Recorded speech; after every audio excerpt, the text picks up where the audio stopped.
tonight we're lucky in having another member of the staff at Bob Jones University to introduce our speaker.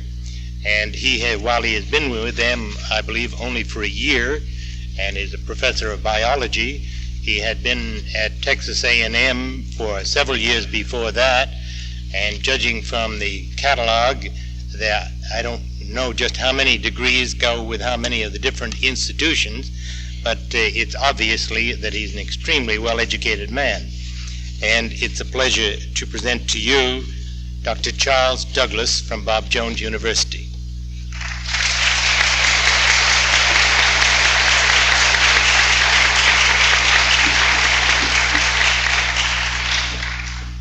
Mrs. McKinney, Colonel Bunker, and fellow Americanists, this is really a happy occasion for me.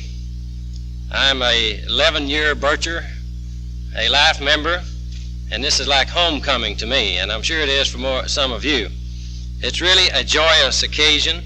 The rally really is a holy occasion. It is holy because we have set aside this time in our lives to share some noble ideas about the preservation of a tremendous principle, and that principle is freedom from oppressive government. I want to make an appeal to you, and this appeal will serve as a base for the introduction of your next speaker. I think that we are on the eve of defeating the conspiracy. In chemical terms, I think we have raised the energy of activation to the point where the reaction will carry itself. I think we are ready to defeat the enemy. However, there is a need for unity of purpose and among conservatives, and a need of mutual support and respect for one another. There is a tendency for all of us to judge and to condemn whole groups of people and to paint the scene with a broad brush. This type of condemnation has been placed upon college professors. There are professors that are all-American men. They need your support, and I want to appeal to you tonight to give those men your support, those that deserve it. Let's keep this in mind, friends, that if our ship of state sinks, we all go down together. Catholic, Jew, and Protestant, black, red, or white, layman, professor, or student. We need to support one another. There are not many of us. I thank God for the science faculty at Bob Jones University, which is composed of men that are 100% for God, family, and country. It's not that way in most places. Tonight we are privileged to hear a professor, and this professor is Dr. Joseph Lawrence Henson, born the son of a Methodist minister in Oklahoma in 1932. By divine guidance, Reverend Henson moved to Texas, where his son Joe must have absorbed the patriotic spirit of the great state of Texas.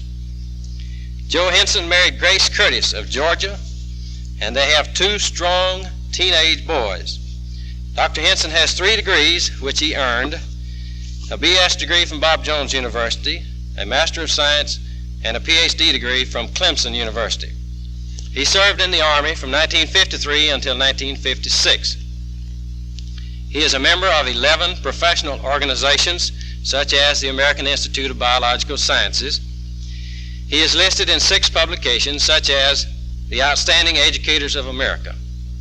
His tapes on Bible science relationships are currently being carried in 6 radio stations, and they have been broadcast on many others. He and 2 other scientists from Bob Jones University are busy many weekends delivering Bible science seminars throughout the country. He is a deacon in his church and vice president of the Wilds, which is a very high-class Christian retreat in the Smoky Mountains. Joe Henson might be described as a Christian gentleman, a hard-working professor, or he might be described as a Christian leader. I prefer to regard him, though I seldom tell him this, I prefer to regard him as a true intellectual and a man the kind that Taylor Caldwell is always looking for. Thank you. Joe Henson.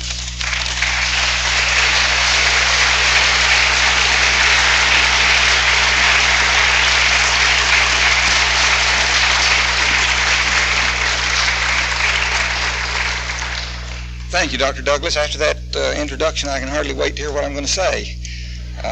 I told him he didn't have to say anything nice about me unless he wanted to keep his job, so you can guess what he did. This opportunity is one that I have looked forward to for quite some time. It is, I feel really, that the audience here is one of the most perceptive audiences in the country. I do not know of another that equals or exceeds it. And for this reason alone, I'm very, very happy to be here. I became personally acquainted with Mrs. McKinney only a few weeks ago when she was down at school at commencement time, and was not personally acquainted with Colonel Bunker until I had the opportunity of meeting him after we got up here.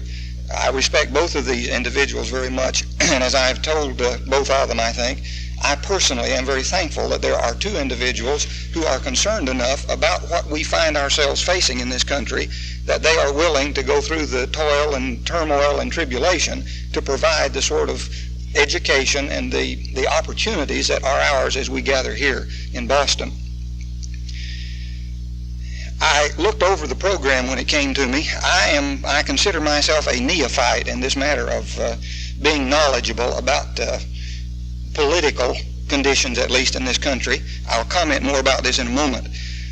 You look over the names of the men who speak here, and it is enough to petrify almost anyone, and particularly for one who has read these men, who has listened to them in a variety of ways for years, to have the opportunity again of hearing them and of getting to know some of them, to be acquainted with them, I consider a very real privilege indeed. I hope I do not repeat the experience of the pastor who finally had gotten together his first sermon, and he went out to the church, delivered it. As he was shaking hands with the people who left the church, there was a little 5-year-old boy that came up to him and said, "Man, that was lousy." And a very embarrassed mother came up and he said, "Oh, Pastor, you don't want to pay any attention to Johnny. He's really not very bright. He just repeats what everybody else is saying."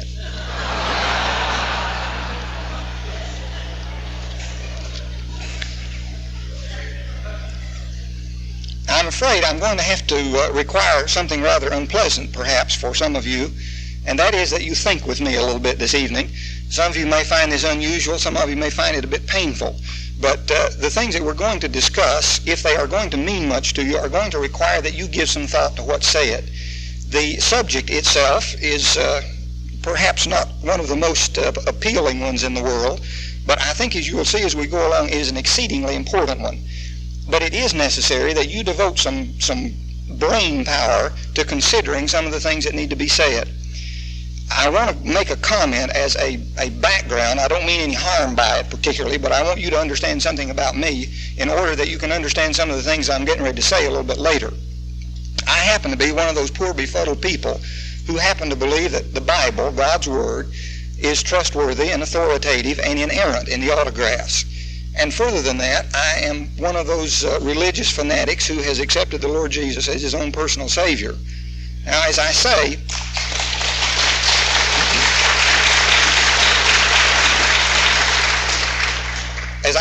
I do not mean harm by that particularly, but I do want you to understand this as a basis for some of the things I wish to say to you. If you want to quarrel with me about those things, well, I'm perfectly happy to quarrel, but I just want you to know them at this point.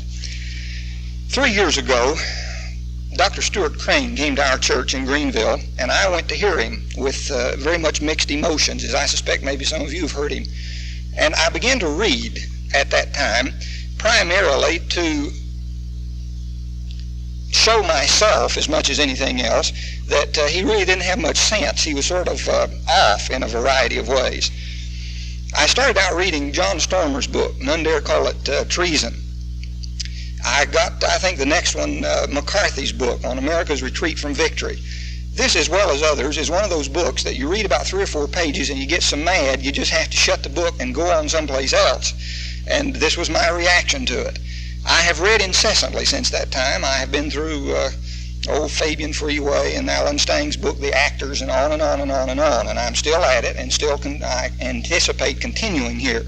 Now, I say all of that to say this. I am at least attempting to do my homework about this matter of the political situation in which we find ourselves. But I am rather constantly amazed by the fact that there are many of you people who are knowledgeable when it comes to matters of politics or social studies or education. You are perceptive about refusing to accept left-wing propaganda in these areas, and yet you swallow the same kind of line in science, hook, line, and sinker.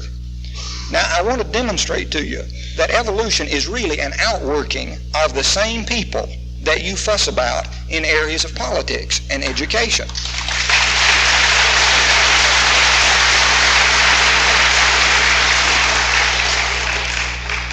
I would like for us, first of all, and this is where the thinking begins, I want us to consider, first of all, some academic isms, some academic disciplines, and some non-biblical isms which we find in each of these academic areas. Now, it doesn't matter where you start, and I'm not intending that this list be a complete one at all, but I want to use it simply as a departing place. In the area of religion, we have liberalism in any of its many facets. In the area of education, we have progressivism.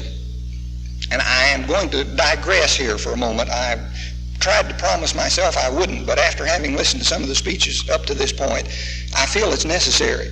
Many of the speakers have very adeptly pointed out some of the difficulties in public education. There is a solution to these difficulties, and the solution is proper Christian education. Now,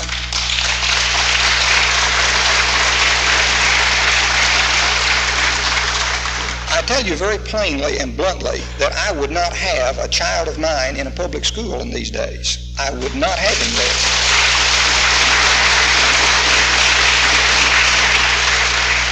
I would like to spend about 2 hours talking about this, but I'm sure Dr. Evans would fuss, so I want to get on. But I do want to make the point with you. I think perhaps one of the best analogies of people working in public schools in this day is the analogy of a person polishing brass on a sinking ship. I do not think there's a better one than this. And I think it's something that perhaps some of you who are working in this area ought to consider. Well, what do? You do the same thing we did in our particular church about 5 years ago. We started our own school. This past year, we had about 550 young people there up through the 10th grade. We had to stop it. They didn't have any more room. Next year, we're going to add more. But this is a solution. Now, I'm not trying to be fussy here about the kind of Christian education. I'm not trying to put fundamental Protestant Christian education, push this off on you unless you happen to be a fundamental Protestant. If you go back into the history of this, you discover that back in the 1930s, Count and Ruggs at Columbia, students of Dewey, a self-confessed atheist, by the way, these two gentlemen laid out very neatly what they intended to do to the educational system in the United States. Now, that was 40 years ago. They have been remarkably successful. And I am sometimes amazed, almost amused, not quite, at people who turn their kids over to unbelieving teachers, agnostic textbooks for 12 years or 16 years, and have impressed on these young people during that period of time humanistic ideologies from every academic standpoint. And then when they begin to act like the animals they're told they are, everybody gets upset about it. Now, what we're seeing here is a very predictable outcome of putting these kids in the schools for their educational career. And I do not subscribe to the idea that it would be better, well, let's put them in there and let them struggle and fight and argue, and when they come out, they're going to be strong. I don't subscribe to this. There are a few exceptions. There are some who can go to a public school and who are intelligent enough and mature enough to come out okay. But even these young people, if they had had the opportunity of being trained by well-prepared conservative professors, they would be in even better shape when they get through. Now, the thing we need then is Christian education. I'll quit, but I want to get this much in about it. And I think that this is something that is very, very important in these days. For those of you who are fundamental Protestants, may I say this. The same God that directed Moses as he led the children of Israel, that performed the miracles of the Old Testament and so on, is still there.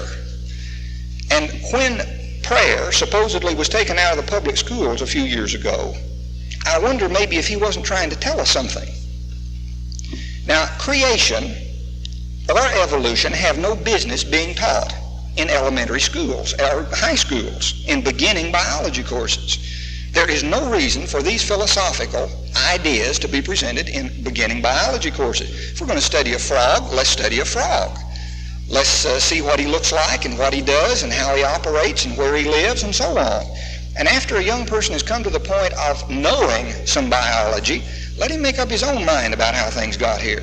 At any point, a beginning course ought not to be taught as an apologetic for an advanced philosophical theory. My young son came home from elementary school a number of years ago now, in the third grade, with a book that he had gotten from the science library. And here across the frontispiece, in living color yet, was one of the phylogenetic trees. We start off down in the corner with an amoeba, and we go through all the phyla, and up in the right-hand corner is a picture of man. Well, you can't sit down with a third grader and discuss genetics and comparative anatomy and embryology and a few other things to explain why all of this is not true. Now, this is deceitful in the first place. I was down in Florida some weeks ago, and someone asked me about the decision to teach creation in the public school. I'm going to say something some of you are not going to agree with, but making friends is not one of my habits anyway, in some respects. At least being popular isn't, we'll put it this way. He asked me what I thought about this decision. He asked me what I thought about teaching creation in public schools. If every school in this country were to teach creation next fall, I still would not have my kids in a public school. Now you have this dichotomy here between the Bible and non-biblical philosophy is very apparent in the area of science. It may not be quite so apparent in the area of social studies or in the area of English or history. I hope you listen well as Mrs. Gabler talks to you tomorrow about what is in textbooks. Now, if you don't know, it's high time you found out. I don't feel that these things ought to be taught there. That is, these theories. If they are, if the evolutionists insist on going into the matter of origins in the textbooks and in the public schools, then I presume we as creationists ought to insist on equal time. But my feeling is that this has no place there, and that what you have is, in effect, part of a state religion being taught in state churches. And I think the sooner some of us realize this, the sooner we're going to be doing something about it as far as our own children are concerned. I run into people constantly who want to know, well, what happened to my child? Well, we've already talked about what happened to it, and I think some of us better wake up a little bit about it. Okay, let's get back to our isms here. We talked about religion, we talked about progressive education, or progressivism being the non-biblical ism in education. The area of ethics, humanism. The area of philosophy, materialism. The area of science, evolutionism. The area of politics, socialism or communism. And on it goes. Now, what is it that connects these non-biblical isms? At least one connecting thread is the fact that every one of these philosophies are dreamed up by men who begin with denying absolutes. Now, this matter of situation ethics and new morality is not new by any stretch of the imagination. It is something that has been around an awful long time, and I'm not here to discuss that particularly. But these isms, we look at evolution, we look at socialism perhaps. It's the same thing. It simply is one aspect of an idea which can only be explained or understood on the basis that it's satanically inspired. I don't know what some of your views are about Satan. I was amazed, really, one night. I was watching one of the talk shows. Don't really care for any of them, but I happened to be watching one gentleman that I care for less than others. And he happened to have Anton LaVey on that night. And just as a matter of course, he turned around to the audience and said, "How many of you believe in Satan?" Now, out of the audience, I suppose fewer than 5% said they did. I was astonished. But if this is a reasonable representation, it is very amazing to say the least. But the philosophies that we're talking about have in common the idea that man denies absolutes. There's a little tract entitled The Necessity for Creationism, which Rousas Rushdoony has written. And in the course of that tract, he makes this point. He says that any man ultimately is going to accept God and his word as a final authority, or he's going to accept man and his word as a final authority. And this is a very simple proposition, but it's a very true one. And based on what you decide, based on whether you're going to consider God and his word as a final authority or man and his word as a final authority, this is going to flavor your philosophy in every academic area you want to talk about. And it's very important that we understand this. We find ourselves today living in a very technical society. We see our men walking on the moon. We are constantly amazed with developments in computer technology and nuclear physics, and on and on and on and on. And because of this, the layman, I think, tends to impute to science an authority which science really doesn't deserve. And I want to talk with you. There are two things I want to talk with you tonight, and I am exceedingly skeptical about getting through with it, but we'll attempt it. The two things are, first of all, I want you to understand something about what science is, because it's very important that we understand what science is and understand science's limitations. If we get a chance, I would like then to talk with you a little bit about evolution, the theories of evolution themselves, and show you why, what they are, and why we disagree with them.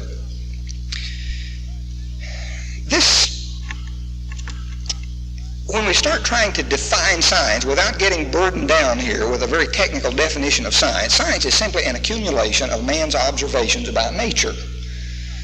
We see something going on, we make observations, we study, we experiment, and so on. This is what science is. It, in essence, is man-made. Before man came on the scene, there was no science. It requires man. It requires a warm body, and by a warm body, I mean simply it requires perception. It requires the ability to use our five senses, one or more of them. Our eye, we have to see or smell or touch or taste or hear.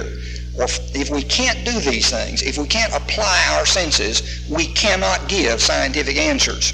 Now, I hope you're with me here, because this is exceedingly important. Whenever you hear a man talking, or whenever you read a book, and this man is making proclamations about something which obviously was not possible to use human perception on, it's not science. Now, a person can believe anything he wants to. He can believe the moon's made of green cheese. He can believe in Santa Claus. He can believe in evolution. He can believe in creation. You can believe what you want to. But let us not try and palm our own personal beliefs off on someone else as science. If you want to believe a scientific fairy tale, it's just as good as Grimm's variety, but it's still a fairy tale. Now, once you begin to understand the limits of science and the fact that if we do not have human perception, there are problems even where we can apply human perception that we'll talk about. But if you don't have human perception, you don't have science. Now, this means simply that science can give us no answers about the origin of anything. Can't tell us about the origin of the earth, the origin of the universe, the origin of life. It doesn't matter here whether you're an evolutionist or a creationist. If you're an evolutionist, you would claim that man has been here for... I read one rather ambitious gentleman recently who claimed to have human fossils going back 19 million years. Most of them claim about 1 million years. Now, whatever happened prior to that million years, you didn't have any perceptive human around to see what was going on. If you're a creationist, you believe that God created man, and prior to the time of that creation, again, there is no human answer, no human perception about what happened. Now, there's a very important matter here. The only way we are going to have perceptive information about creation is if we find it in the Scripture.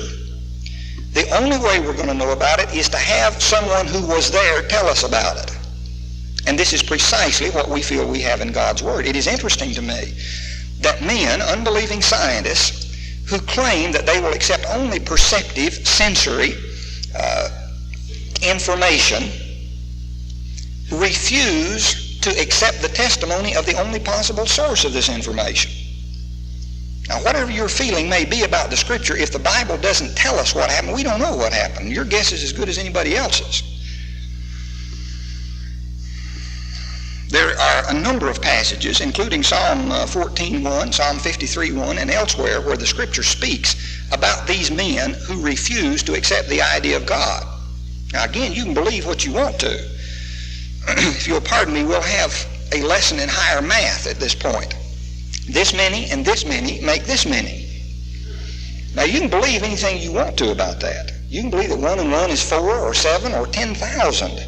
But it doesn't change the fact that 1 and 1 is 2. There are some things, in fact, any absolute, any truth is not going to be affected by whether you happen to choose to believe it or not. Now, God's existence, for example, doesn't depend on whether some man decides to believe him. You can believe him, you can disbelieve him, you can ignore him, but this doesn't change the fact of existence. For those of us who are fundamental Christians, we pat ourselves on the back, almost breaking our arm sometimes in believing that Christ rose from the dead. This is a simple fact of history. You believe it or disbelieve it, but your belief or disbelief doesn't change the fact. I would suggest in passing here that there are some very definite consequences which follow a position of faith, a belief. Some very definite consequences. The old Spanish proverb about marriage is appropriate here. Marry in haste, repent at leisure. And as you may have gathered, Dr. Douglas is from Texas. There is presumably a fabled sign on one of the West Texas roads to the effect, choose your ruts well. You're going to be in them for the next 20 miles. Now, those of you that are laughing, I presume, have ridden around off asphalt sometime, and you know what this means, and it was not just poetry, it was a fact. The point I'm making here is that eternal ruts are mighty long. Now, you can believe what you choose to, but once you've made that choice, then you're responsible for the consequences of the choice. And we're talking here about something much too important to pass off lightly, and much too important simply to skim over without giving any thought to it. Let me illustrate. I think this perhaps will help understand this. One of my friends, Dr. Williams, who goes out with us on the seminar, fancies himself as a trout fisherman. He was out in Kansas some summers ago at a quantum mechanics institute. And as some of you may be aware, trout don't do too well in Kansas these days. So Dr. Williams had to lower himself to fishing for catfish out in one of the farmers' ponds. And in the course of damming up the water, the farmer had dozed up some of the earth, and in the course of that had included some brachiopods, some marine fossils. Now, this is a scientific fact. In the middle of Kansas, we find brachiopods. These brachiopods did not have a neatly lettered little sign on them that said, I am 350 million years old and I was laid here in a local flood. By the same token, they did not have a neatly lettered little sign on them that said, I am 5,000 years old and I was deposited here in the Noachian deluge. Now, the scientific fact is that we find marine fossils in the middle of Kansas. How do you explain them? Science stops at this point. If you are an evolutionist, you're going to provide an evolutionary explanation for them. If you're a creationist, you're going to provide a creationist explanation for them. Now, you have two opposite explanations for exactly the same fact, and the explanations do not depend upon that fact in any way. They depend rather upon your presuppositions. Now, we're going to hit this idea a little bit later, but it's very important that we try and distinguish between what scientific facts are and between this and between the scientist's explanation for these facts. We don't quarrel with the facts. We must not adopt the position of the ostrich. The old story about the 100 ostriches that were having a party, 99 of them were there with their heads buried in the sand, and the 100th one was late. And he came running up and looked around and said, where is everybody? Now, we cannot adopt this position. When we find scientific facts staring us in the face, we have to account for them. And by the way, I will confess very freely to you that my group, fundamental Christians, have been very much remiss in their responsibility of attempting to provide suitable explanations for this. And this, by the way, has had an effect on some of our young people. Now, you have many of our young people who don't get any explanations at home and don't get any at church. And they sit under the tutelage of a very personable, intelligent, evolutionary science teacher for a while, and they're going to have problems. Now, fortunately, I think some of this is over. I happen to be a member of two organizations, one of which I'm proud of, the other I'm somewhat disenchanted with. But the Creation Research Society is made up of about 400 men, the bulk of whom have their PhDs in some area of science. There are some tremendous men here. Dr. Bolton David Heiser, for example, PhD in chemistry from Johns Hopkins, come out with two excellent books recently, Evolution in Christian Faith being one of them. Dr. A. Wilder Smith, who holds 3 earned doctorates. Now, you may want to fuss with him, but you don't fuss with his scientific credentials. He wrote a book entitled Man's Origin, Man's Destiny, a tremendous book.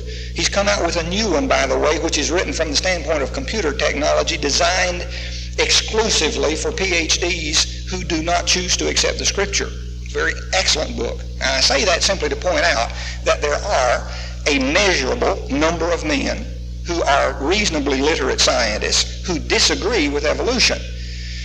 If we're going to decide truth on the basis of weight, we better switch sides. Now, you can apply that in almost any area you want to talk about.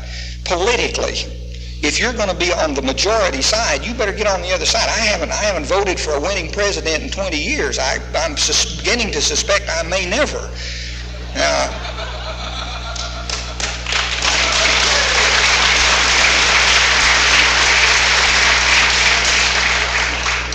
Be all that as it may, this gets us back to a dirty word that I introduced to you a while ago. The word of study and think. I refuse to let someone else do my thinking for me. I want to study and I want to mull this over in my own mind. If I make a boo-boo, as I have, I don't usually try and tell. I told my wife when I got my PhD several years ago that from that point on I was infallible. I suspect rather strongly that she is aware that this may not be true. But at any rate, we simply have to judge on the basis of what we're studying, whether it's science or politics or sociology or something else. This is completely out of sequence, but while I'm thinking about it, let me say this to you. Back in 1900, there was a gentleman by the name of Sidney Webb who prevailed on the Royal Academy in England to declare sociology, social studies, as a science. Now, this didn't create much of a stir, as it should not have. But from that point on, these areas were presumed to be scientific. And today, we have this supposedly scientific socialism encroaching in almost every academic area you want to talk about, under the guise that this is the scientific answer. Now, this can be the effect. And I wish I had a chance here to develop this a little bit, because it's very interesting, this sequence of going from science to something which is not science at all, which some writers have referred to as scientism. Science presupposes order. If I go into the chemistry lab one day and take a lump of sodium down and drop it in a beaker of water and sit there and watch it sputter around and form, among other things, sodium hydroxide, I go back into the lab the next day, take another lump of sodium, drop it into a beaker of water, and it sputters around again. But this time, instead of forming sodium hydroxide, it begins to form hydrochloric acid. We're going to have a very interesting chemistry lab, to say the least. Now, one of the requisites of chemistry is repeatability. We have to be able to repeat. This presupposes, in turn, an order. Now, where did this order come from? Was this order imposed by an omniscient, omnipotent creator, or is it the result of chance? Now, this is one of the two of these positions you've got to come up with after a while. And we're getting here to the crux of the thing we're talking about. Not are you going to accept evolution or creation particularly, but whose position of faith is a more reasonable position? Is my faith of belief in God more reasonable than belief in no God and no creator? Let us think for a moment. Well, we'll get back to this. Let's talk for just a minute about this matter of bias and prejudice, because I don't want to skip this before we go on. We are belabored all the time with the idea, well, you Christians are just biased and prejudiced. You believe the Bible because you're biased and prejudiced. Now, this is true. We have to plead guilty to this charge. I am eternally biased about certain things. There are things that I'm always going to be biased about. And some of these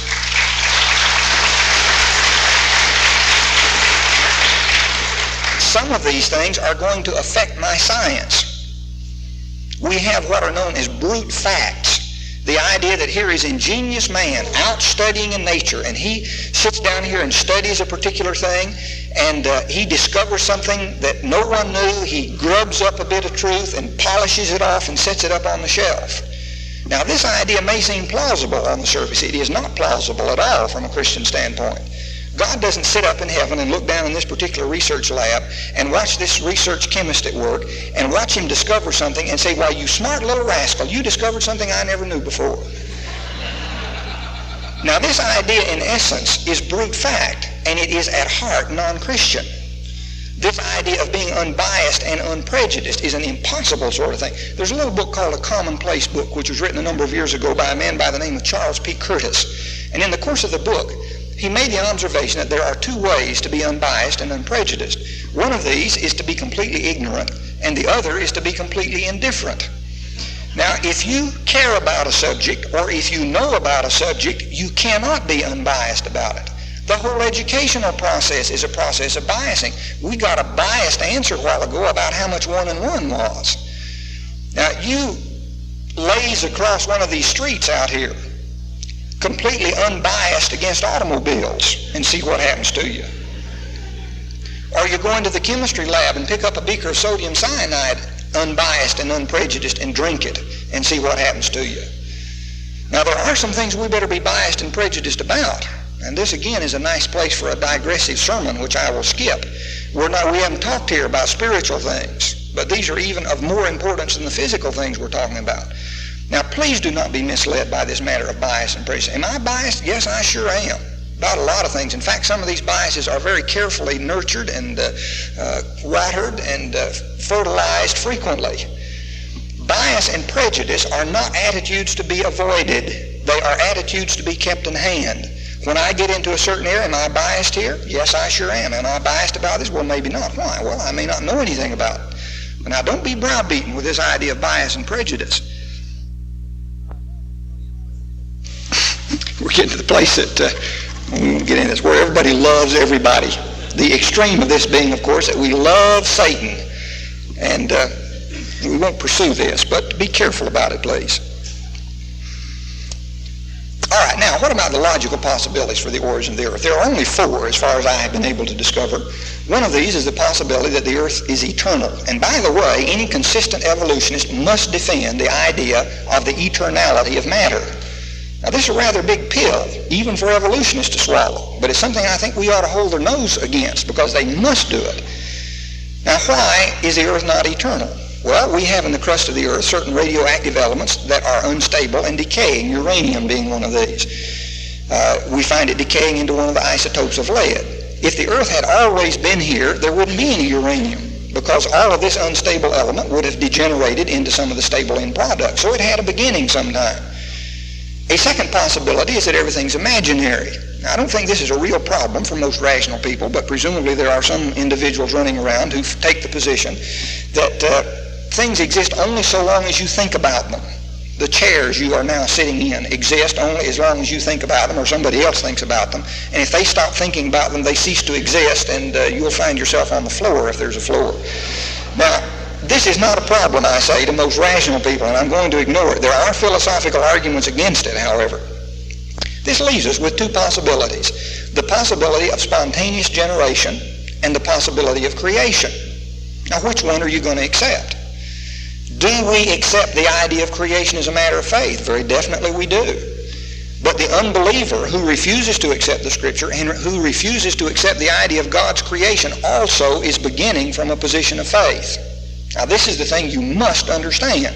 Don't be browbeaten with the idea, well, you poor dumb Christians, you just accept everything by faith, and we smart unbelieving scientists have proof for what you don't have proof.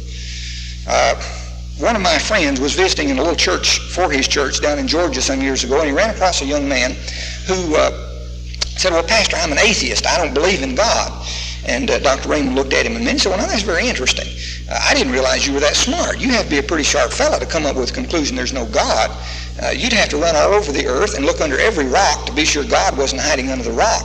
And really, you'd have to go to every planet in the universe and look under every rock to be sure that God wasn't hiding there. And come to think about it, you really would have to be looking under every rock in the universe at the same time, because while you were poking around over in one corner, God might be off in another corner hiding from you. Now, I'll confess that this is a very facetious approach to the problem, but it points out the fact that no man is wise enough or knowledgeable enough or experienced enough to come to the conclusion there's no God. Now, a person can say, I don't believe there's a God, and again, you can believe whatever you choose to, but there's a very distinct difference in saying I don't believe that there's a God and saying there isn't one. And this matter of belief or choice, again, is very important. And the unbeliever begins from a position of faith. In fact, the unbeliever here finds himself in the position of trying to defend a universal negative. This is not possible. Even from a philosophical standpoint, this is not possible. And from a philosophical standpoint, we are in much better position as Christians than the unbeliever is. Since I haven't talked about anything in order yet, let me stick in something else here. I want to talk just a moment about this matter of faith, because I think it's very important. And many of us who claim to accept Scripture, I think, do not properly understand the nature of biblical faith. Faith is not some kind of mystical, ephemeral, fire escape, that when everything else fails, then we try and hang on to our faith some way. Many of us, I think, have the attitude that faith and knowledge are mutually exclusive. That if I have knowledge about something, then I don't have to exercise any faith about it. This is not true. It is not possible to have proper faith without proper knowledge. It is not possible.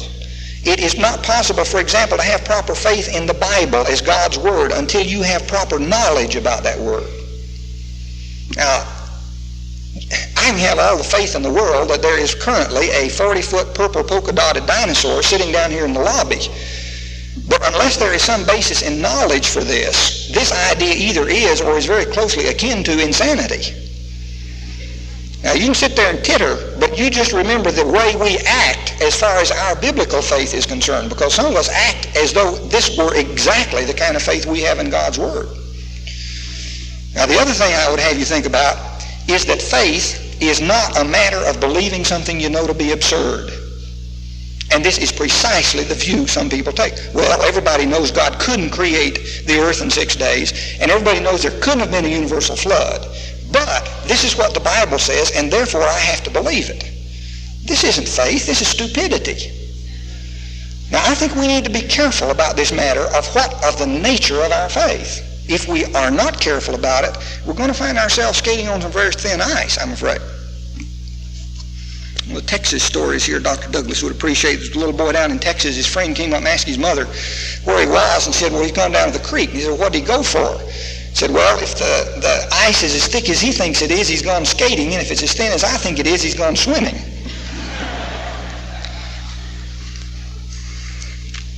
I want, at this point, to read you some quotes from some reasonably well-known evolutionists concerning this matter of spontaneous generation. You have evolutionists who will admit you start talking about a cell, a single microscopic cell, so small you can't see it. Estimates of the number of enzymes in a single cell run between 10,000 and 300,000 enzymes, enzymes being proteins or proteins in some other material. Hemoglobin is a simple protein. It has somewhere between 9 and 10,000 atoms in one molecule. The molecular weight of a single protein molecule in excess of 64,000. This is a simple protein. And a single microscopic cell may have between 10,000 and 300,000 in the cell. To get back this idea of where order came from, I think James Whitcomb Riley's comment is rather appropriate here. He said there's somebody running this concern that ain't got nothing else to learn. Now, you can attribute this order to a creator, or you can attribute it to spontaneous generation if you want to. But it is, to me, very difficult to find a scientist whose work demands order and repeatability, who, in order to have science, has to assume a Christian universe, a universe with order and with repeatability, and then who turns around and ascribes all of this order and repeatability to chance and haphazard randomness. I'm aware that Darwin said in his Origin of the Species that chance is simply a cloak for ignorance. But these gentlemen I want to quote to you from are not, they're modern men. Now listen to what they have to say about this matter of spontaneous generation. Spontaneous generation is not too bright, in case you haven't discovered that. Every science for the last 100 years has demonstrated very neatly that it is not possible for spontaneous generation to occur. And yet, the evolutionists have to accept this. Sir Julian Huxley, the frequent assertion that biological evolution is based on chance is entirely untrue. Chance events furnish its raw material, but the process itself is directional, self-steering, because natural selection is not a random but an ordering mechanism. And we'll leave this for the moment. Professor George Gaylord Simpson, evolution is a fully natural process inherent in the physical properties of the universe by which all living things, past or present, have since developed, divergently and progressively. Professor Theodosius Dobzhansky, evolution is due neither to chance nor to design. It is due to a natural, creative process.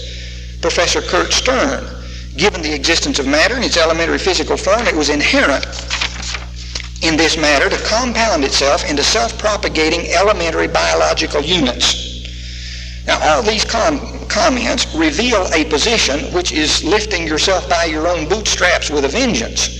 And if we follow this to its logical conclusion, the first cell really was the most complicated cell. Man is really a degenerate amoeba. Now you ponder on that for a while, and if we're going to be perfectly consistent about it, the molecules and elements which went into that cell really are more complicated than the cell is, because this matter had to have in it all of the properties that we find in the cell and succeeding cells. Whether or not this is what happened, that is, this explanation I've just read, this is me now, I don't attribute this to them. Whether or not this is what happened, it should be crystal clear that these views are very definitely not scientific statements. Now, whatever you may say about them, they're not science. These gentlemen may believe whatever they choose. It is one thing to hold a position as a matter of faith and quite another to attempt to palm it off as a scientific viewpoint when it is in reality purely speculative. Without the qualification of personal belief, these views are arrogant and exceptionally misleading, particularly to laymen. Scientists are more apt to understand that the above statements are simply expressions of personal dogma. It is informative to pause and consider whether the idea of a self-starting, self-propagating, self-evolving, purposeless, and endless chain of life is more or less incredible than the idea of creation by an omnipotent, omniscient God. Someone once purportedly asked Lincoln, if you call a cow's tail a leg, how many legs does the cow have? And the person he was talking to said, well, it'd have 5. And Lincoln's very wise answer was, no, it wouldn't. Calling a cow's tail a leg doesn't make it a leg. And saying that spontaneous generation isn't spontaneous generation doesn't keep it from being spontaneous generation. Now, you can call it whatever you want to, but it still is spontaneous generation.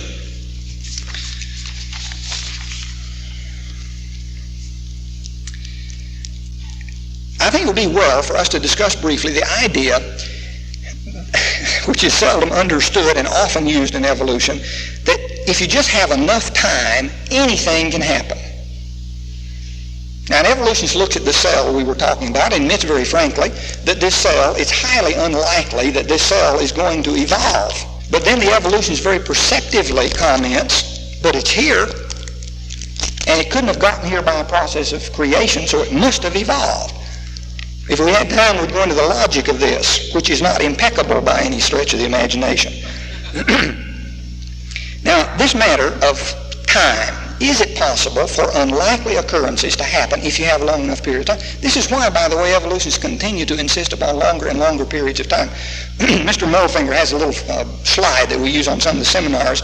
You take the age of the Earth as it was believed to be in 1900 and the age today, having to pick an average from among several, and it's still increasing. Most textbooks now in print will say about 6.5 billion years. Some of the newer ones say up to 11 billion years. But you do a little pencil work and you discover that the age of the Earth has increased in the last 70 years at a rate exceeding 70 million years a year. Now you think money inflation is bad, while age inflation is exceedingly worse.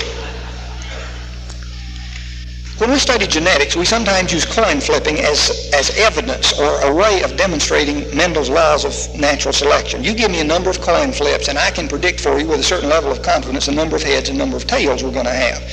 The larger the number, the higher my confidence level. If you flip coins long enough, it is conceivable that a coin might land on edge. You can flip coins from now until Gabriel blows his horn and you're not going to have heads and tails both coming up at the same time. There are some things which are mutually exclusive, and it is my contention that this matter of life and non-life is just such a mutually exclusive event. Now, contrary to that one, the textbook we're using next year in general biology tries to pass this off as sort of sliding along from inorganic molecules to organic and not having any magic moment when anything becomes alive. This means simply that you all are really a sack full of chemicals walking around. And there is also a philosophical effect of this view, which our young people have been picking up. A friend of mine in graduate school did his master's thesis on carrion insects.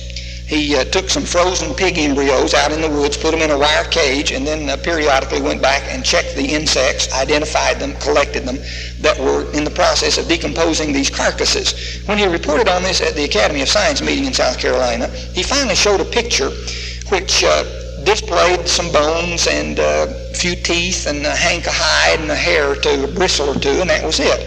And again, his very perceptive comment was that at this stage, no one will argue that the pigs are dead. Well, no one would at that stage. It is true that we may not always know precisely when something is alive or precisely when it's dead, but there are ways to tell the difference. And these, I think, are mutually exclusive. In a textbook, Thermal Physics, written by Charles Cattell, he poses or assigns the students this rather interesting problem. If you take 10 to the 10th monkeys, this is 1 billion monkeys, approximately 3 times the population of the earth, set them down to typewriters and have them typing for 10 to the 18th seconds, which is about 6 billion years, approximately the age of the earth, at 10 letters per second. What is the statistical probability that these monkeys are going to come up with Shakespeare's Hamlet? Now, the statistical probability is 1 chance in 1 with 165,348 zeros after it. Now, let that soak in, please, for a minute. Now, Dr. Cattell goes on to say that this is the meaning of the word never.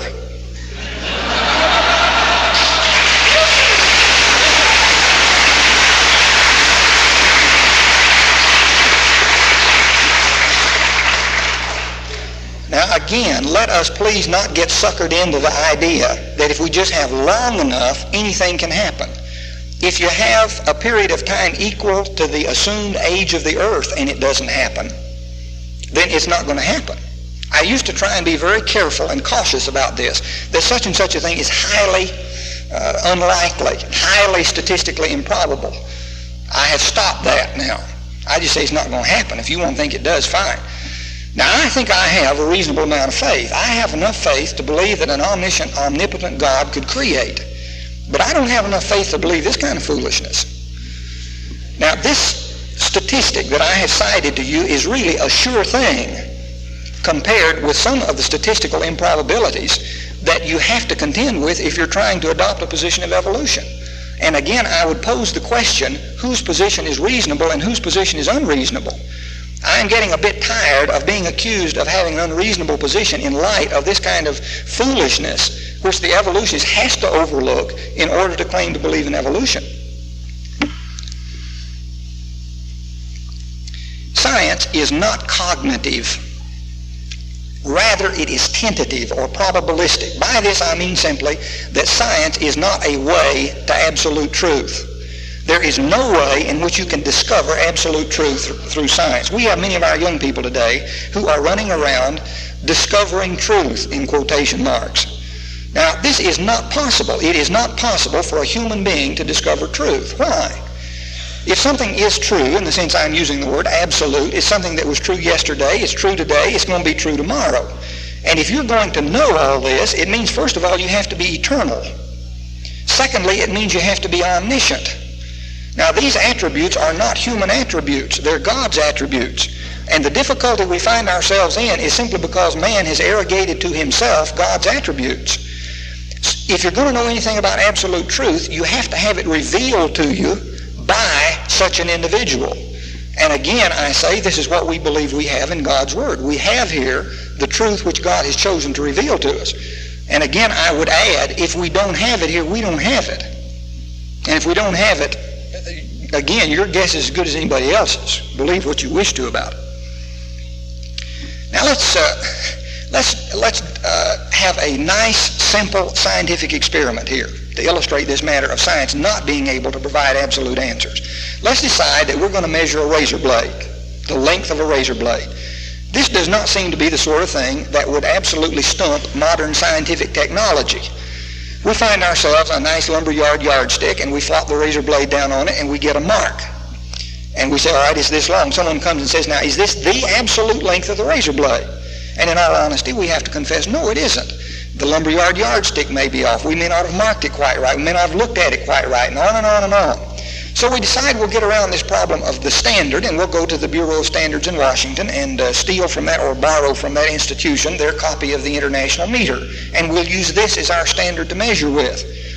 And it's at this point that we begin to discover some of the difficulties that we face in science. If I were to come here this evening and do this measuring, I would get an answer. If I were to go to the North Pole and do the same thing, I'd get a different answer. The reason being that we are under different conditions, and we have to prescribe the conditions under which we're carrying out scientific experiments. Otherwise, there's no possibility of our reconciling this. This is a problem in providing absolute answers. So let's get away from this visual business. Let's get something like a micrometer, a microscope that you can see down to the edge of the razor blade. Most of you look old enough to have sliced yourself at one time or another with a razor blade. And you look at the edge of that razor blade and it looks like it's nice and straight. If you've watched the TV ads or if you're looking through our optical micrometer, you suddenly discover that the razor blade edge isn't straight at all. It's full of zigs and zags. Now, what are you going to measure? You're going to measure the zigs or the zags or some hypothetical average of the two. There's not a possibility here of an absolute answer. So we get ourselves an interferometer, which is an instrument, again presumably, that can measure down on the level of molecules and atoms. And here we find another problem. You start to measure these, and all of a sudden you discover that the molecules in the edge of that razor blade are not sitting still. They're moving. Now, how do you go about measuring a moving atom? You're going to measure the nucleus or the orbiting electrons, or again some hypothetical average of the two. Now, by this time, I think we said enough to indicate that it is not possible for science to give us absolute answers about this. Is this important? Is science going to fold up its tent like the Arabs and silently steal away because we can't provide an absolute measure for a razor blade? Not at all. The simple fact of the matter is we don't care about the truth of this. We're not concerned in science with truth. We're concerned rather with workability. If it works, we use it. If it doesn't work, we tinker with it till it does, or we throw it out and find something else that does work. We don't care whether it's true or not, and I think this is something that laymen need to understand about science. We have scientific facts, and to most of you, a fact is an absolute. It's something that's always going to be true. But this is not what we're talking about when we talk about scientific facts. Science is a very fickle mistress indeed, and if you will go back and discover the things that were considered to be scientific facts in 1900, there are not many of those around today, because we've changed our mind about it. I used to travel back and forth from South Carolina to Colorado in the summertime and at Christmas, and out in the middle of Kansas on, I think it was Highway 40, you come sailing down this U.S. highway, and all of a sudden here's a 90-degree turn. You go a quarter of a mile, and there's another 90-degree turn, and you're headed right back the same way you were going in the first place. Now, I do not know whether the tale about how the turns got there is true or not. The tale was that there were two survey crews that started off on opposite segments of the road, and when they got in the middle, they were a quarter of a mile off. Now, whether that's true or not, I don't know, but I do know the turns were there. Now, you come down this road exceeding the speed limit, and you're apt to find yourself sitting out in the middle of somebody's corn patch. A quarter of a mile error is a rather large error. And you say, well, science doesn't usually make this kind of error. I got news for you. Science makes some tremendous errors. Think back for a bit to the first moonwalk.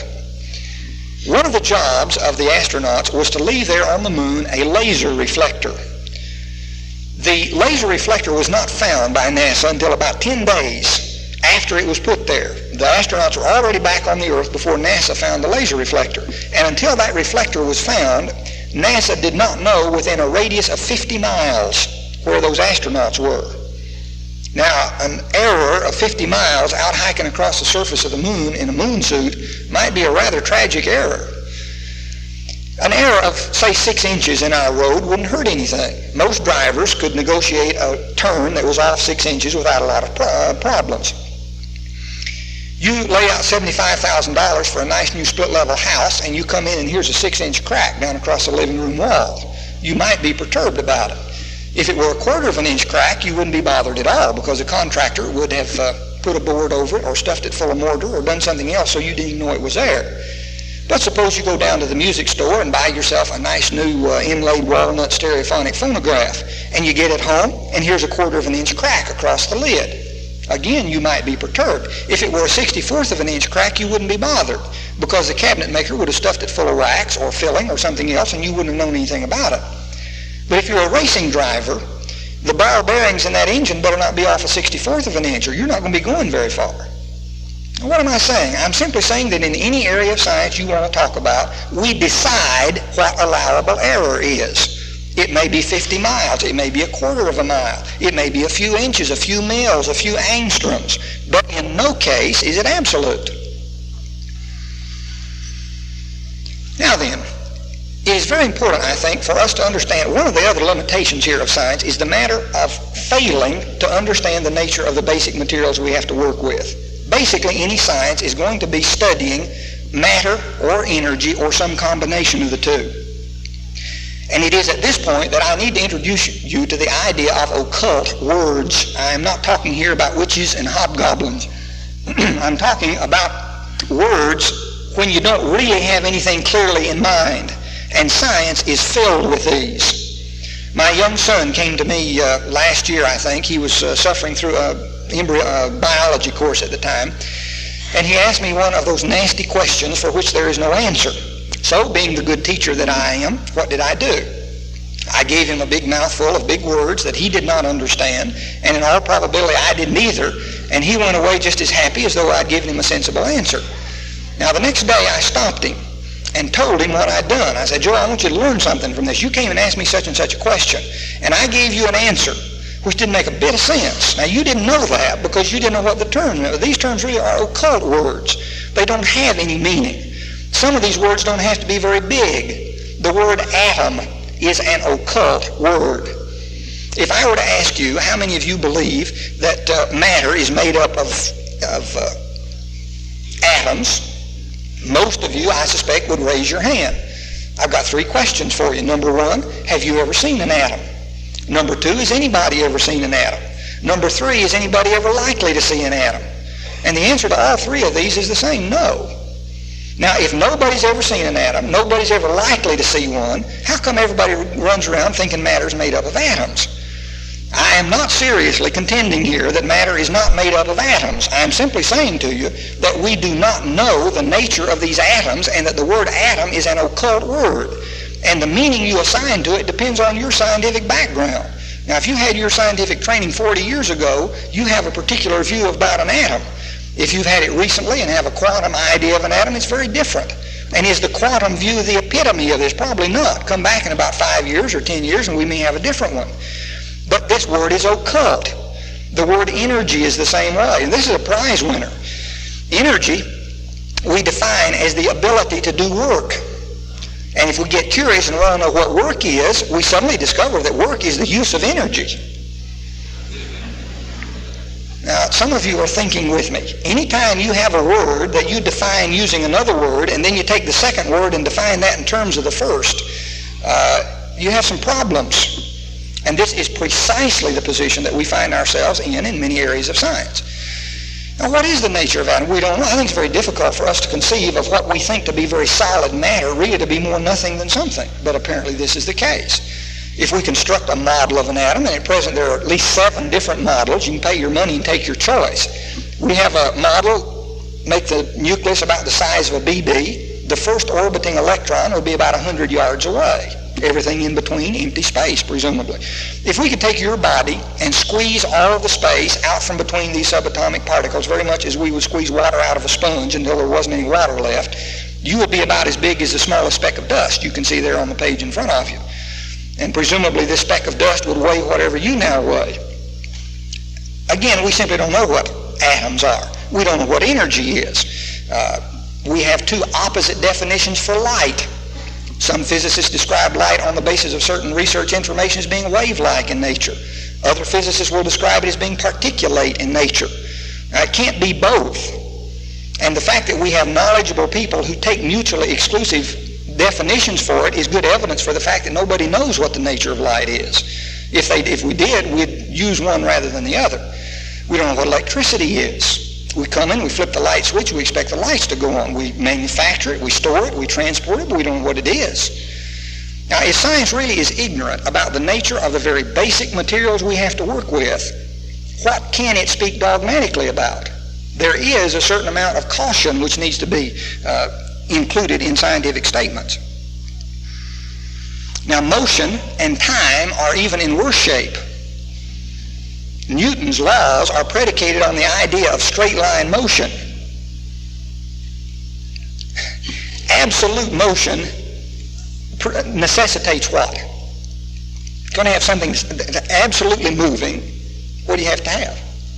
Something that's absolutely not moving. And to the best of our knowledge, there is no such object in our universe. Now, if there is such a thing as absolute motion, I don't think we can find out what it is. I have a pool table in my den at home, and if I go and shoot the cue ball across the table, you say, well, this is straight line motion. No, I'm afraid it isn't. Because while that pool ball has been moving across the table's been moving.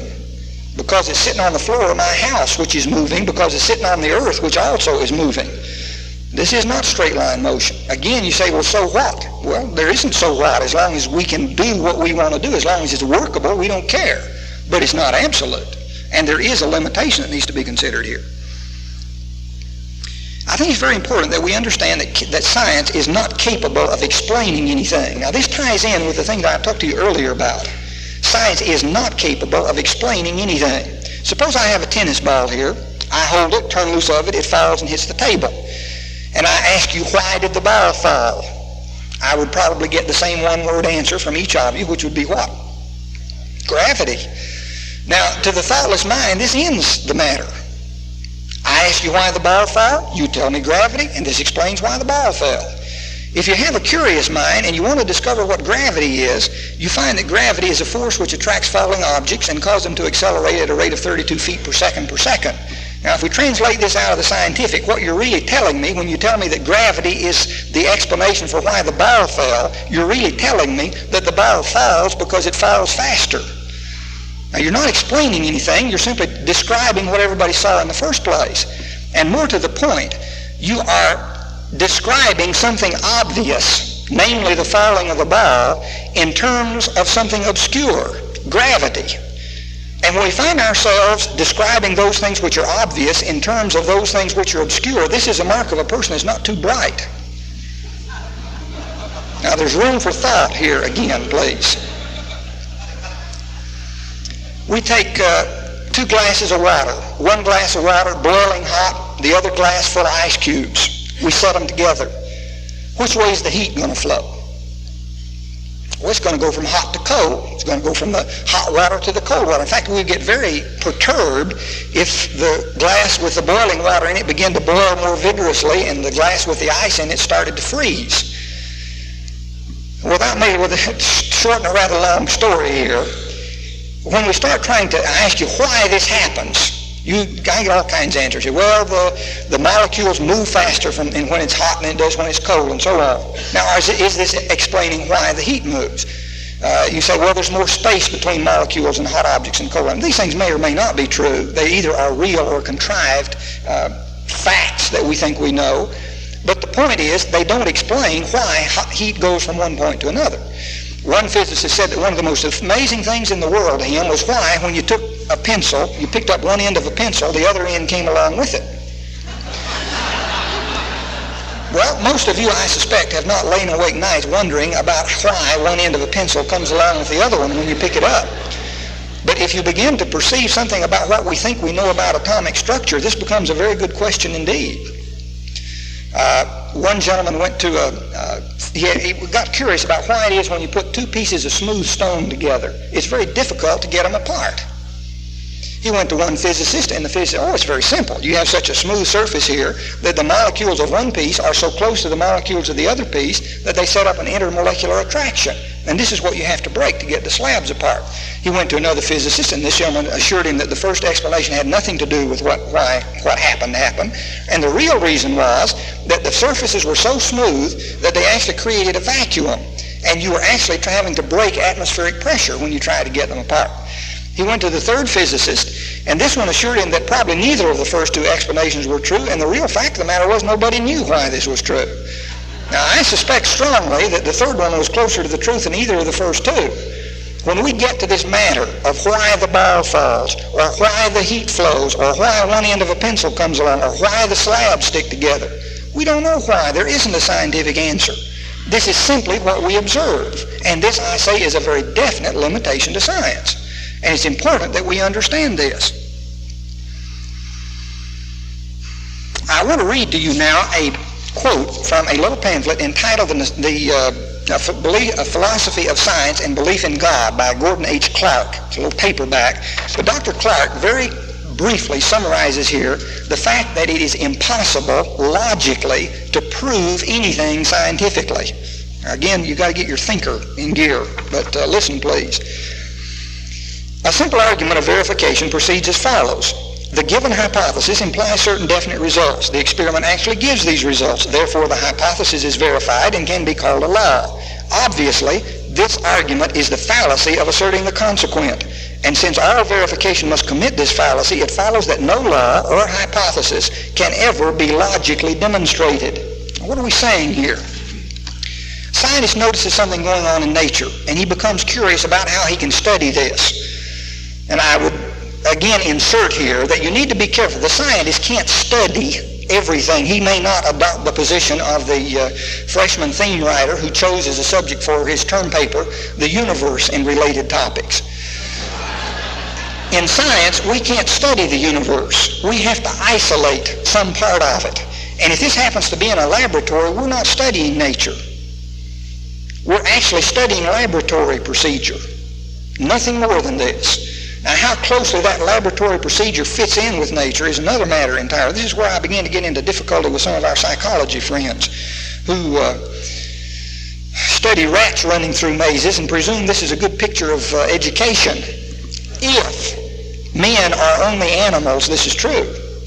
I, for one, don't happen to believe that they are, and therefore I don't believe that rats running through mazes is a good way of deciding how we're going to try and educate people. It's a very good way of brainwashing people. It's a very good way of propagandizing people, but it's not education at all. All right, here's the scientist. He sees this, he goes back to his office, he props his feet up on the desk, and he starts thinking. Now, what can I do? How can I test this particular thing in the laboratory? Now, I want you to follow me here. Notice, please, that he doesn't sit there and start dreaming up experiments that he thinks won't work. Rather, he dreams up experiments he thinks will work. So he goes into the laboratory and he carries out these experiments, and the funniest thing happens. These experiments demonstrated what he was going to study. Now, whatever this is, it's not logical demonstration. And because of this, science can never prove anything. It can disprove certain things. It can demonstrate that a particular answer is not the proper answer for this, but it can't demonstrate that it is the proper answer. Now, I hope you understand this, because if you do, it's a very important limitation again to science. Now, why? So what? The so what here is simply that science is limited from a variety of standpoints. We must understand this. Because if we do not understand it, we're going to try and make science something it cannot be. And in this relationship, I want to read to you a quote here from an educational journal, an article by a man by the name of George Eastman. When you begin to use science improperly, it's not science any longer. And many writers have referred to this as scientism, the unwarranted extension of scientific facts beyond their proper bounds. Science, speaking about the origin of the universe, is scientism, because there is no scientific information about it, and you can dream what you wish to. Now again, I must impose and ask you to think a little bit. Quote, scientism is the conception of science generally held by the public, by many literati, and by some scientists themselves. It assumes science designates the true and ultimate way to solve the problems of nature and man. It is in fact a scientized scholasticism, a de-godized religion. Now let that much soak in. This is what scientism is, and when you have a man who is speaking beyond the bounds of science, this is a de-godized religion.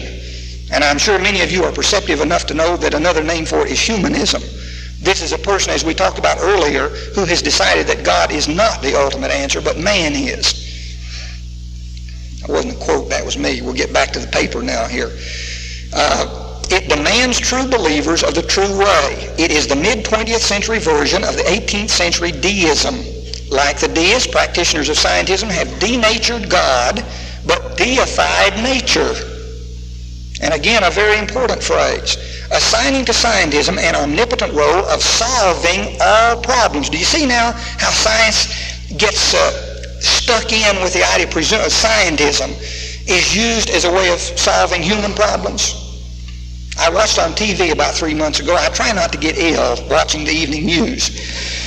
Take some doing. I watched, here was a picture, some apartments, been built with government money 4 or 5 years ago, and the TV segment was showing the dynamiting of about a third of these apartments because the poor people who live there needed more grass to run around on. Now, government money built the apartments, stayed there about 5 years, and then all of a sudden they're blown up. Now, again, I wish we had time to pursue this. When you understand scientism, then you understand who is the primary experimental animal. Man is. This is why we have all these sociological experiments going on. And if you think we've reached the end of the line, you better think again. George Orwell's 1984 is going to be like a nighttime, bedtime story. Now, this is the reason. If you have men who do not believe in God, who simply believe that man is the ultimate, they're going to decide, well, I'm the smart man. Therefore, the way to have everybody happy is to have them do what I want to do. I had a very unusual experience last Christmas. There is a young girl from communist Yugoslavia who is staying with my sister in Illinois. I went by and sat up talking to her one night till about 1 o'clock in the morning. I had talked about the Bible, about the way of salvation, about a lot of things. And finally I asked her, I said, what's your view of the origin of things? She said, oh, we take the scientific view. We have scientific materialism, scientific, what's the word? Pardon? Doesn't come to me at the moment. You know what I'm talking about anyway. She said, this is our view. I said, well, tell me about it. She said, well, you start with this ball of gas. And I said, wait a minute now, you said this was scientific. Who was there to observe this ball of gas? Who was roosting out here on a nebulae someplace watching what was going on? He said, oh, you Americans, you always change the subject. And I said, no, this is very important. And you're not going to get out of this easily. You're telling me that your whole philosophical position is based on a position of science. And yet, in fact, it is not based on science at all. It's based on a philosophy. Now, if this is what you choose to believe, great. But it's not science. It has not been perceived. And you have here then, in socialistic countries, this view of experimenting with people, because people are just animals.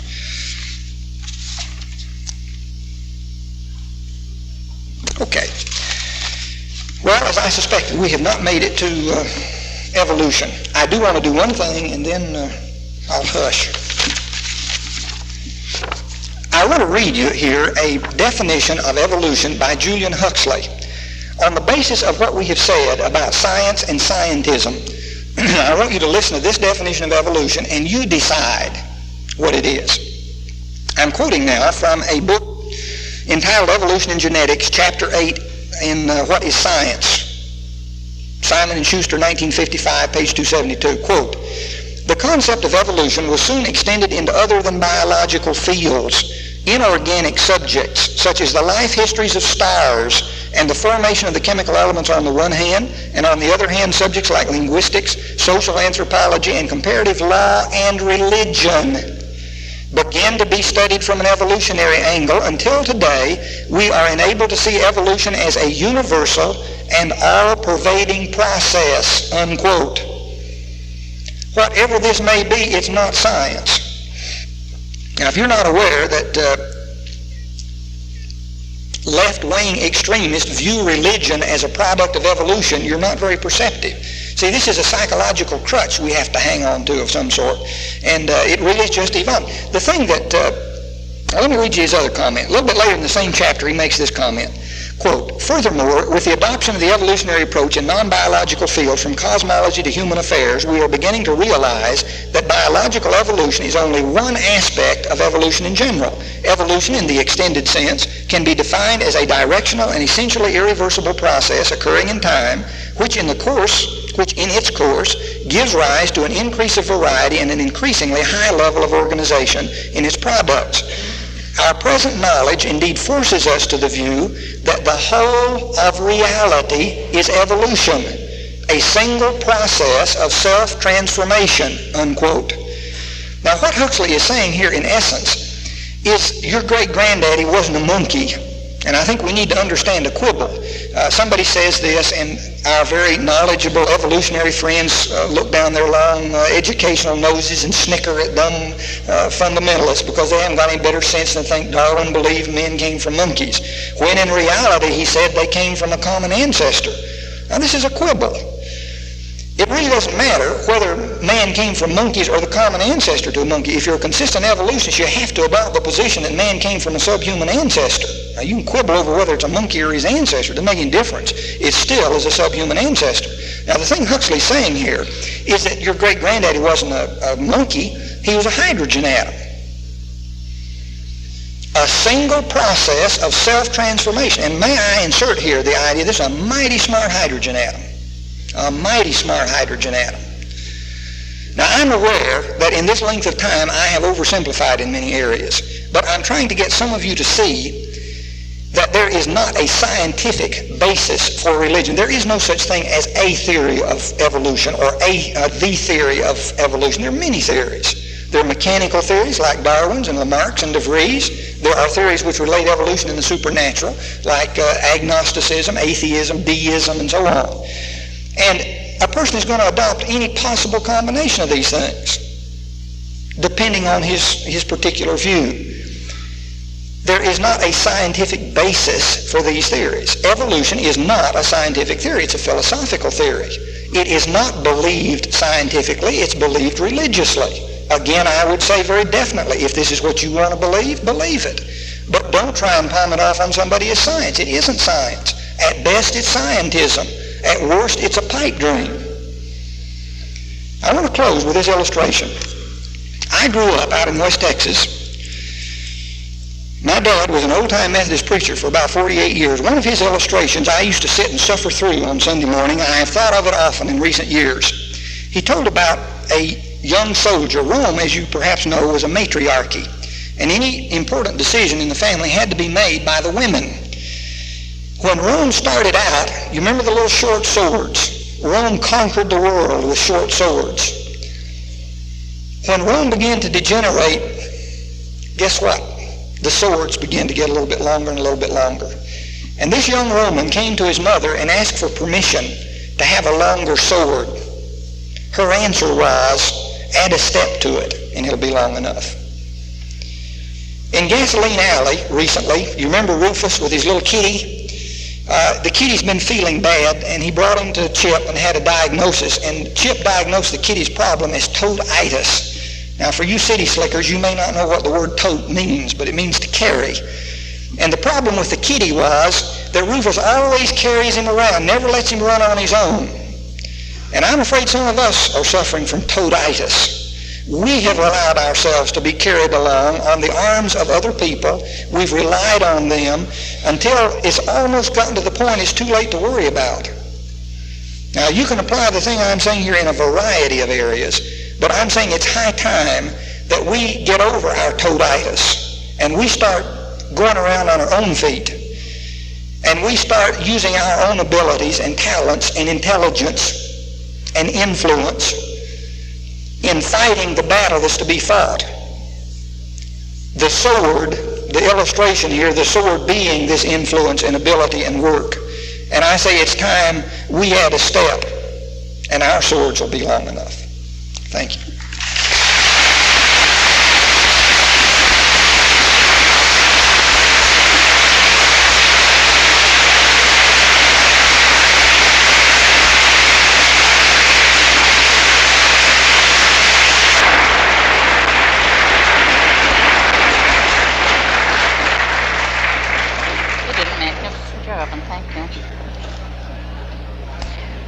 Well, thank you, Dr. Henson, and thank you, Dr. Douglas, for a very inspiring and educational evening.